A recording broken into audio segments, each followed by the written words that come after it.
Hello, very good morning to all of you. तो students, आज के इस लेक्चर में क्लास 9th हम स्टार्ट कर रहे हैं। चैप्टर 4 आज देखेंगे, वर्क एनर्जी एंड पावर। बहुत ही इंटरेस्टिंग टॉपिक है ये आपका एग्जामिनेशन पॉइंट ऑफ व्यू से। तो लेट्स स्टार्ट। तो वर्क एनर्जी एंड पावर, देखो ये इस चैप्टर में इन 3 वर्ड्स की हमें we will have to gain detail knowledge of these 3 words, ठीक है, that are written on your slide. ठीक है, पहला वर्ड है वर्क, दूसरा एनर्जी और तीसरा पावर। ये तीनों के जो तीनों वर्ड्स हैं ये कहीं ना कहीं एक दूसरे से कनेक्ट हैं। ठीक है, वर्क एनर्जी और पावर तीनों के तीनों एक दूसरे से मिले हुए हैं कहीं ना कहीं, वर्क एनर्जी और पावर। ठीक है, लेकिन इनको हम साइंटिफिक डेफिनेशन के अकॉर्डिंग, फिजिक्स के अकॉर्डिंग इनको हम अलग अलग तरीके से डिफाइन करते हैं। वर्क को हम अलग तरीके से जानते हैं, एनर्जी को अलग तरीके से जानते हैं, पावर को अलग तरीके से जानते हैं। तो पहले हम इस चैप्टर का एक इंट्रोडक्शन पढ़ लें। ठीक है, तो ज़्यादा टाइम वेस्ट ना करते हुए, ठीक है, वेलकम टू कंसेप्ट क्लासेज। ठीक है, मैं निखिल गर्ग। ठीक है, तो बच्चे इंट्रोडक्शन, तो इससे पीछे जितने भी चैप्टर थे in the previous chapter we studied about force and motion. तो पीछे के जितने भी चैप्टर थे हमने फोर्स और मोशन के बारे में जाना। ठीक है, आपने पहले चैप्टर में मोशन के बारे में जाना कि कोई गाड़ी जब मोशन करती है, एक पोजीशन से दूसरी पोजीशन जब जाती है, जर्नी कवर करती है, तो डिस्टेंस कवर करती है, डिस्प्लेसमेंट कवर करती है, स्पीड वगैरह ये बातें करी थी। लेकिन कोई भी ऑब्जेक्ट अगर मोशन में आया है, अगर वो गाड़ी, अगर कोई भी ऑब्जेक्ट अगर रेस्ट से मोशन में आया है, तो आपको पता है कि वो अपने आप कभी नहीं आता, उसके लिए एक फोर्स की जरूरत पड़ती है। तो हमने इससे पिछले जितने भी चैप्टर्स थे हमने डिटेल स्टडी करी, हमने फोर्स एंड मोशन की। लेकिन इस प्रेजेंट चैप्टर में we mainly focus on work energy and power in our day to day life. ठीक है, रोजमर्रा की जो एक्टिविटीज हैं हमारी, इन वेरियस एक्टिविटीज में बहुत सारी एक्टिविटीज हैं। ठीक है, या एक सिंपल सेंटेंस में अगर मैं बात करूं, फॉर टू डू एनीथिंग, ठीक है, इन आवर लाइफ, कोई भी काम करने के लिए, टू डू एनीथिंग, हमें कहीं ना कहीं कुछ एनर्जी की जरूरत पड़ती है। ठीक है, या हम कहें कि हमें काम करना पड़ता है और we have to do work. ठीक है, कि टू डू एनीथिंग, ये सिंपल सी बात, जो सेंटेंस आप ये याद रखो इस बात को, कोई भी काम करना हो, to do anything we need some energy और we have to do work, या कुछ काम करना होता है। अब ये एनर्जी और वर्क और पावर, ये तीनों की तीनों एक दूसरे से कनेक्ट कैसे हैं, पहले इनको अलग जानते हैं, फिर आप कहोगे कि यार वर्क की एनर्जी होता है और वर्क और एनर्जी से ही पावर बनती है। तो जैसे एग्जाम्पल की बात करूं, ठीक है, अगर कोई एथलीट अगर रन कर रहा है, दौड़ रहा है, रनिंग, तो वो फिजिकल एक्टिविटी कर रहा है, तो भागने के लिए भी तो कुछ एनर्जी चाहिए। ठीक है, किकिंग फुटबॉल, एक फुटबॉल को एक प्लेयर किक मार रहा है, तो उसमें भी तो हमें एनर्जी चाहिए, उसमें भी तो कुछ काम करना पड़ रहा है फुटबॉल को। एक बैट्समैन जब एक शॉट मारता है तो उसमें भी हमें कुछ ना कुछ एनर्जी और वर्क चाहिए। तो सिंपल सी बात है कि कोई भी काम करना हो, आप किसी चीज़ को उठा रहे हो, पुश कर रहे हो, पुल कर रहे हो, कोई फिजिकल एक्टिविटी कर रहे हो, मेंटल एक्टिविटी कर रहे हो, कोई किकिंग फुटबॉल, वहाँ हमें एनर्जी की जरूरत पड़ती है। लेकिन अकॉर्डिंग टू साइंटिफिक डेफिनेशन और according to physics, how we will define work energy and power. तो लेट स्टार्ट। तो आज के इस लेक्चर में हम सिर्फ और सिर्फ वर्क का हम जो है कॉन्सेप्ट सीखेंगे कि वर्क क्या होता है, डिटेल में जानेंगे वर्क के बारे में। तो ठीक है, आइए देखते हैं वर्क क्या है। तो आप इस स्लाइड में देख पा रहे हैं कि ये जो है मेरा ग्राउंड है, इस ग्राउंड के ऊपर मैंने एक m मास का ब्लॉक रखा है। Here we place a block of mass m on the ground और ऑन ए हॉरिजॉन्टल सरफेस। तो इस ये जो m मास है, आप नीचे देख रहे हो कि ये इसकी इनिशियल पोजीशन है। तो let's say I denote this initial position by the symbol a and final position you can see here easily the denoted by the symbol b। तो सिंपल सी एक फील कीजिए, इमेजिन कीजिए कि अब आपके सामने कोई टेबल पे या कोई चीज़ है, आपकी गाड़ी है, ठीक है, तो एक ब्लॉक है m मास का, ग्राउंड पर आप देख पा रहे हैं। इसको मुझे a से b डिस्प्लेस करना है, a से b मूव करवाना है, a से b सरकाना है। तो a से b की आप ये डिस्प्लेसमेंट देख पा रहे होंगे s। अब ये ब्लॉक a से b अपने आप तो नहीं आ सकता है, देखो इसके पीछे क्या लग रहा है, ये F लग रहा है, F का मतलब एक फोर्स लग रही है। ठीक है, तो फिजिक्स में हम कब कहेंगे कि इस m मास के ऊपर इस फोर्स ने वर्क किया है? तो इस फोर्स के द्वारा लगने पर, ठीक है, इस फोर्स के लगने के बाद अगर कोई ऑब्जेक्ट अगर अपनी इनिशियल से कुछ पोजीशन तक मूव करता है, then you will say work is done by the force on the given object of mass m। ठीक है। आई होप कि आपको ये समझ में आ गया कि वर्क फिजिक्स में डिफाइन कैसे करेंगे। अगर पेपर में आ गया कि after applying a force on a body, if the body displaces through some distance, then we will say work is done on an object. अब हम बात करते हैं कि जो वर्क है वो किन दो फैक्टर्स पर डिपेंड करता है। ठीक है, तो आई होप कि अब तक मैंने जितना भी आपको वर्क एनर्जी पावर के बारे में बताया, कहीं भी किसी भी स्टूडेंट को कोई दिक्कत नहीं है।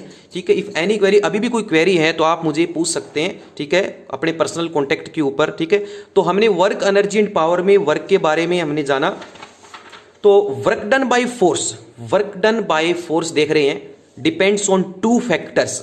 ठीक है, कोई भी फोर्स जब किसी बॉडी पर कोई वर्क डन करती है तो that will depend on two factors, तो वो दो फैक्टर्स पर डिपेंड करेगी। जैसा कि आपने अभी पीछे की स्लाइड में देखा, ठीक है, यहां पर मैं जैसे कि आपको दिखाने की कोशिश कर रहा था, तो एक तो वो फोर्स का मैग्नीट्यूड कितना है। एक आप जितनी ज़्यादा फोर्स लगाओगे, सर मैंने तो सर 2 न्यूटन लगाई सर कुछ असर नहीं हुआ, 5 न्यूटन लगाई सर कुछ असर नहीं हुआ, 10 न्यूटन लगाई तो सर कुछ हरकत हुई बॉडी में, कुछ चली, 15 न्यूटन लगाई तो सर और भागी, 20 न्यूटन लगाई तो और भागी। तो सिंपल सी बात है, हमारी डे टू डे लाइफ का एक सिंपल सा कॉन्सेप्ट है कि when we increase the applied force, ठीक है, when we increase the applied force, जब हम अपनी फोर्स की मैग्नीट्यूड को बढ़ाते हैं तो बॉडी के अंदर जो मोशन की क्वांटिटी होती है, भागने लग जाती है बॉडी। ठीक है, तो सिंपल सी बात है कि वर्क दो फैक्टर पर डिपेंड करने वाला है। ठीक है, एक तो है सिंपल है मैग्नीट्यूड ऑफ फोर्स, आप साथ साथ अपनी कॉपी में इसको उतार सकते हो समझने के बाद, लेकिन पहले समझना है। ठीक है, फिर आप इसके या तो स्क्रीनशॉट ले लीजिए या वीडियो को पॉज करके आप अपने आराम से ईयरफोन लगा के इसके notes banana. Work done by force depends on two factors, magnitude of force, और फोर्स लगाने के बाद में वो जो गाड़ी है, वो जो गिवन ऑब्जेक्ट है, वो अपनी इनिशियल से फाइनल तक कितना डिस्प्लेस हुआ है। जैसा कि आप देख पा रहे हो कि ये जो एस डिस्प्लेसमेंट है ए से बी की, आपने फोर्स लगाई और डिस्प्लेसमेंट हो। याद रखना, फिजिक्स में वर्क डन तभी होता है जब फोर्स लगाने के बाद बॉडी हिले, हलचल हो, उसमें डिस्प्लेसमेंट आए। ठीक है, तो एक तो हमने मैग्नीट्यूड ऑफ फोर्स देखा और दूसरा हमने देखा distance through which body moves. तो अब इन दोनों से we are going to make a definition of the force. If the examiner ask you in the paper that how will you define the force, ठीक है, and distance in a work done, एक work done के अंदर आप force को और distance को कैसे डालोगे। तो अब आप वर्क डन की डेफिनेशन आपको पेपर में लिखनी है। क्या, मैथमेटिकली हम स्टेटमेंट स्टार्ट करते हैं। It is defined as, you can see easily here, it is defined as the product of magnitude of force. तो वर्क डन की डेफिनेशन जो है आप सिंपल लिखेंगे, the product of magnitude of force and the distance moved by the body in the direction of force, then you will say work is done on an object, otherwise not। ठीक है, तो I hope कि आपको ये समझ में आया कि अगर एग्जामिनर आपसे ये पूछ ले कि how will you define work, तो सर फोर्स लगने के बाद अगर बॉडी मेरी सरकती है, डिस्प्लेस होती है, तब मैं कहूँगा कि फिजिक्स में वर्क डन हुआ है, अदरवाइज नहीं हुआ है। Very simple concept. अब इस चीज़ को मैथमेटिकली एक फॉर्मूला, क्योंकि फिजिक्स में कोई भी चीज़ पढ़ते हैं तो थ्योरेटिकल पढ़ने के साथ उसका एक मैथमेटिकल हमें प्रूफ देना होता है। तो हमने डेफिनेशन तो लिख दी कि it is defined as, I am again repeating, it is defined as the product of the magnitude of the force and the distance moved by the body in the direction of force is the simple definition of work done. Now W equal to F into S, देखो simple है। अगर work done पर कोई formula, कोई numerical आ गया तो आपको कितनी फोर्स लग रही है, कितनी डिस्प्लेसमेंट हो रही है, वो दोनों देगा। आपको वर्क डन पूछेगा तो दोनों की डायरेक्ट प्रोडक्ट कर देनी है आपके पास, you will get the required answer of work. ठीक है, तो यहां पर आपने जैसा देखा कि मैंने एक तो फोर्स F लगाई और एक S डिस्टेंस हुई, दोनों की आप सिंपल प्रोडक्ट कर दीजिए, आपके पास वर्क डन आ जाएगा। तो W equal to F into S. अब बात करते हैं कि सर वर्क डन को मेजर किस यूनिट में करते हैं। जैसे आप मार्केट में जाते हो तो एप्पल केजी में है, टाइम सेकंड में है। तो कोई भी चीज़ फिजिक्स में पढ़ते हैं तो उसकी हमें यूनिट पढ़नी पड़ती है, ऐसा यूनिट मेजरमेंट करने के लिए। ठीक है, तो फोर्स है, फोर्स को आपको पता है कि फोर्स की जो यूनिट होती है वो न्यूटन होती है। याद कर लीजिए, एक नंबर में क्वेश्चन आ सकता है कई बार, what is the SI unit of force, then you will say in very simple कि it's SI unit sir newton. Newton होती है, डिस्प्लेसमेंट मीटर होती है, और न्यूटन मीटर से बनके जो वर्क डन की यूनिट होती है वो जूल होती है, joule. And joule is the unit placed, ठीक है, on the honour of sir scientist joule. Joule is the name of the scientist, ठीक है, on the honour of him we place the unit joule. ठीक है, अब बात करते हैं कि सर 1 जूल वर्क डन कब होगा, when we will say the work is done 1 joule, कि 1 जूल हुआ है। तो आप इसमें सिंपल देखिए, कि अगर आपने जो फोर्स लगाई है, अगर आपने फोर्स लगाई है 1 न्यूटन की, अगर 1 न्यूटन की फोर्स लगाने के बाद अगर आपकी बॉडी ए से बी 1 ही मीटर सरकती है, 1 ही मीटर डिस्प्लेस होती है, तो 1 न्यूटन से 1 मीटर अगर बॉडी में डिस्प्लेसमेंट आती है तो 1 जूल का वर्क डन आता है। ठीक है, तो 1 न्यूटन इंटू 1 मीटर से आप कहोगे 1 जूल। और जूल जो है, ठीक है, वो एक वर्क डन की यूनिट है, तो इसकी कोई डायरेक्शन नहीं है कि सर मैंने एक बॉडी पर 500 जूल का काम किया, मैंने 200 जूल का काम किया। ठीक है, तो किस डायरेक्शन में किया, हमें डायरेक्शन से मतलब नहीं है, हमें बात है क्वांटिटी ऑफ वर्क। तो इसमें डायरेक्शन की कोई सेंस नहीं है, और जिसके पास कोई डायरेक्शन नहीं होती तो आपको पता वो स्केलर क्वांटिटी होती है, तो it is a scalar quantity, तो याद रखना। तो वर्क जो है वो आपकी एक स्केलर क्वांटिटी है। तो बच्चे आज की इस 9th क्लास के इस लेक्चर 1 में हमने वर्क एनर्जी एंड पावर का इंट्रोडक्शन और बेस आपका स्टार्ट किया वर्क का।